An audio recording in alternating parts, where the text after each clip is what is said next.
الحمد لله رب العالمين والعاقبة للمتقين والصلاة والسلام على رسوله محمد وعلى آله وأصحابه أجمعين. أما بعد فأعوذ بالله من الشيطان الرجيم. بسم الله الرحمن الرحيم. باب ما يقول عند الخلاء. فدغه وقت کې چې سړی خلا ته ورځي دغه آداب درته وایي. حدثنا آدم قال حدثنا شعبة عن عبد العزيز بن صهيب قال سمعت أنسا يقول ويلا. دا ټول تیر شوي دي چې کان نبی صلی الله علیه وسلم اذا دخل چې داخل بسوال خلاته نو قال ويلا اللهم اني اعوذ بك من الخبث والخبائث. خبث جمع د خبيث ته نر شیطانانو توای، خبائث جمع د خبيثتو د شد شیطانانو توای.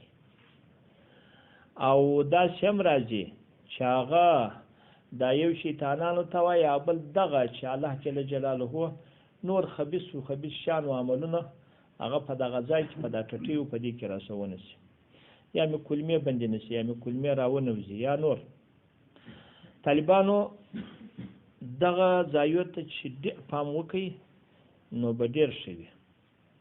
دوهم تابعداري کړې و د ابن عرعره عن شعبه د ادم د دې ځای څخه تابع شروع سو متابع نو تابع تام سو دا متابع تام. وقال غندر ويان شعبته اذا اتى شراش الخلات. وقال مصعب بن حماد واذا دخل چې داخل شي. وقال سعيد بن زيد حدثنا عبد العزيز اذا اراد چې اراده وکړي انده يدخل چې داخل شي. طالبانو وسنو د آداب ته ور نسی. په یو حدیث کې د نبی صلی الله علیه وسلم راځي چې تاسو بسم الله وایاست. په بل حدیث کې راځي چې اللهم اني اعوذ بك من الخبث والخبائث وایاست. طالبانو چې دغه خبرې یې نه کوي.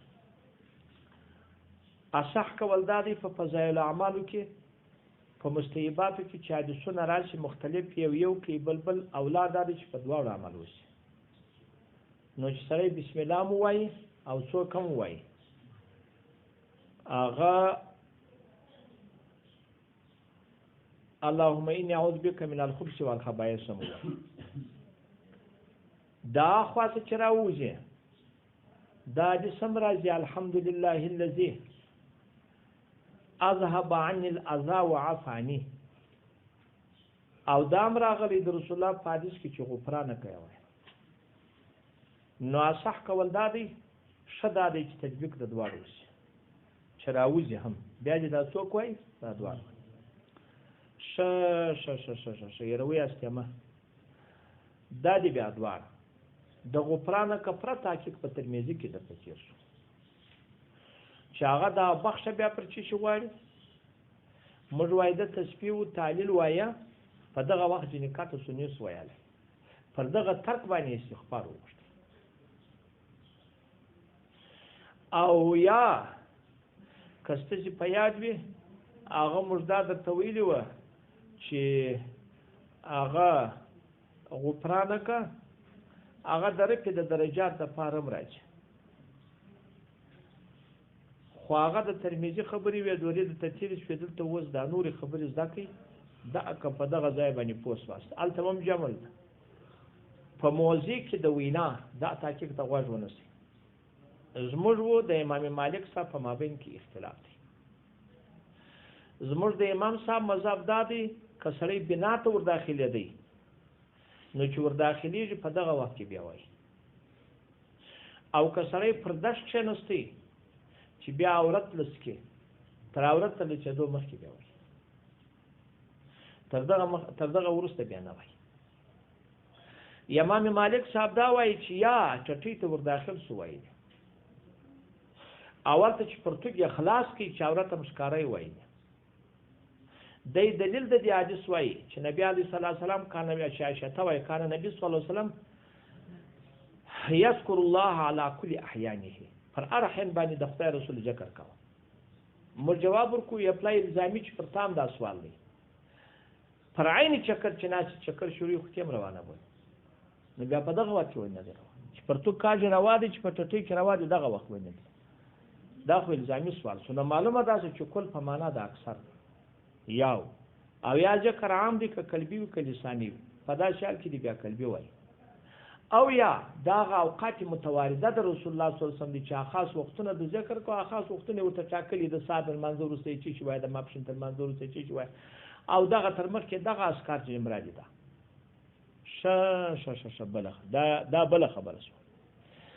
زموږ د امام صاحب مذهب دا دی حتی کچیر سره په غسل کې وو لام کله څونه دی وای او کپټه مو بیا ځای د مصاب دی لام دی وی اوله، لیکن خدا خبر ته ما د تویلی و چې سره ورشي هغه چکر وی کې چیر پاغه ټټی کې او داس تازه کاو په ټټی کې او داس مکرو ولا ما وبللې وجه دا ده چې هغه څوک په آداب نس پر ځای کول هغه مستحبات دعاګانې پاتې شي.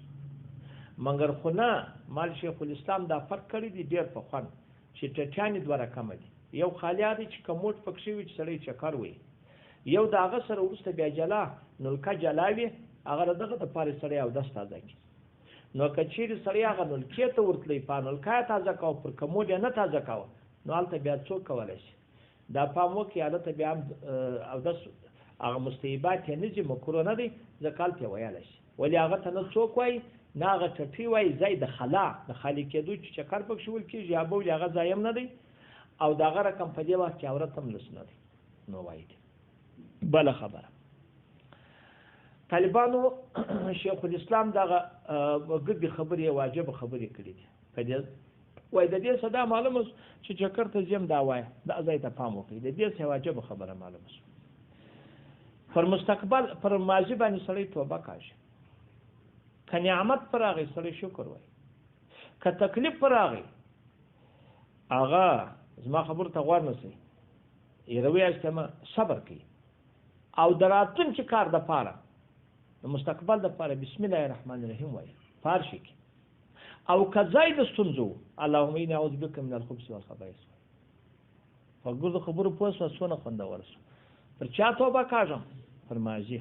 که نعمت راغی شکر وایم، که بدي راغله تکلیف را باندې راغی صبر کو، او که چیرې دغه چې د مستقبل خبره او فارشي کې بسم الله عمر کار چې نوی شروع کوم درک نه دی معلوم بسم الله پکښې وایم نوی تجارت شروع کوم بسم الله وایم او داس ته روان یم هم بسم الله وایم ته د خیر پکښې که نه دی پکښې. او بل به څوک کوي دا بله او بل به داسې چې هغه دایب د خطرې وي هغه دي اللهم انی اعوذ بک من الخبث والخبائث وایي. په دغه ځای کې خشوش د نبی صلی الله علیه وسلم په حدیث کې راځي چې دغه ته څوک حاضرېږي دغه شیطانان ورته حاضرېږي. حتی اسعد بن عباده ست چې په یاد په ابو داود کې مې درته وویل شعر مو هم درته ووایم چې هغه دی په دغسې ځای باندې و چې پیرانان وویشتي پر دغسې ځای باندې هغه دا پیرانان هغه شیطانان دغه سړي ته راځي وار هم پر سړي کوي. نو د دغه په خاطر چې دغه سړی وویل اللهم انی اعوذ بک من الخبث والخبائث د دې څه وساتل شو دغه شان سوله.